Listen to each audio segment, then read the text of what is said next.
yeah, we're not a punk band, but they were just pissed at the world, and it showed with that album, you know. Insomniac. Favorite song? Track one, man. Can't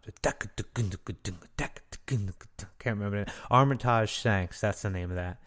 I remember seeing that live on the MTV Music Awards, and I remember they played it on like a glass floor or whatever, and it was just a great tune. I was super excited about that one. You know, next I think was '97 came Nimrod. Nimrod had some awesome hits on it. Jaded was probably my favorite when it comes to that part. Warning came after that. I want to say that was the year 2000 or so. And again on reprise. And just Warning was amazing. And my favorite song on Warning is Misery. But, you know, that's that's the epitome of a non-Green Day song. It was kind of out there. International Super Hits I won't really count as an album because it's just a collection of the previous albums and maybe a track or two.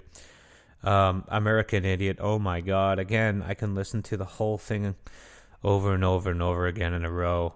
My favorite song on American Idiot is the last one with all the names, you know, when Trey Cool gets up and sings, you know, I got a rock and roll band, that one.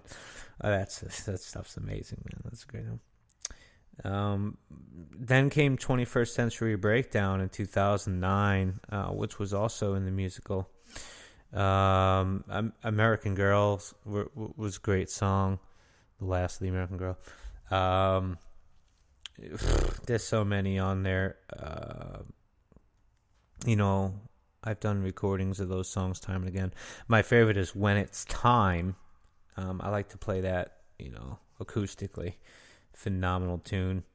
We're not going to count the Broadway Cast or Awesome As You Know What.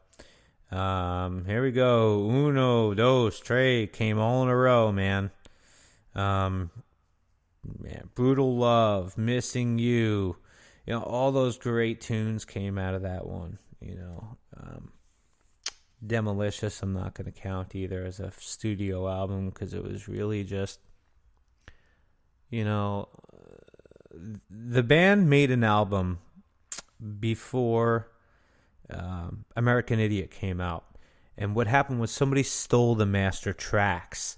So, you know, they did try to find them for a little while, and I guess they talked to themselves and they said, hey guys, you know, was this our best? Could we do better? You know, like what's going on, you know?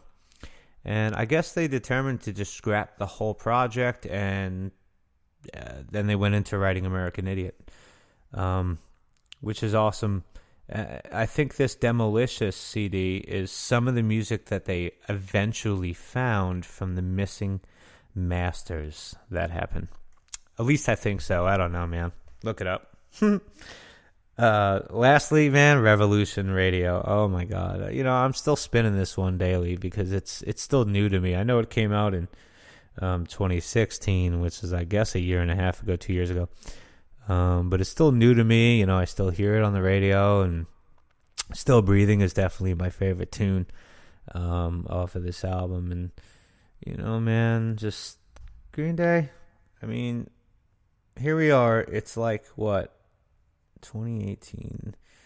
Let's see, they started in 90/89, 90. So you're looking at like almost 30 years, you know, without a member change, really. I mean, I know they kind of went in and out for a little bit, but no major member changes. They added Jason White to play for them live, and then he was on a couple albums here and there. But, you know, there aren't that many other bands out there that give you 30 years of solid rock. You know, I know a lot of people say Aerosmith, Led Zeppelin, yada yada yada yada, Black Sabbath, da da da. But you know, Green Day has sold a lot of records, and I love each and every one of them very differently. And I hope that you give them a shot. You know, I think if there's an order of which you need to buy them, it's probably, you know, American Idiot first, Dookie second, and Revolution Radio third. I really think Revolution Radio is an amazing album. And, all the albums are equally good, but man, I really just like Revolution Radio. It's still fresh to me, so that's probably why. But anyway, make sure you subscribe to the podcast. I'll be doing different bands, talking about different things, from here to there. And I'm in the process of getting it on iTunes right now for download for podcast. But go ahead and email me your questions or your thoughts at nicholas.dilorenzo22@gmail.com. And let me know if you want to call in or talk about stuff, or just email, and I'll read it over the podcast, for our listeners. And anyway, thanks for taking the time out of your day to listen to me, and I hope you have a good one. Take care now. This has been another unpredictable episode of the Nick DiLorenzo podcast, where we talk about stuff and more stuff.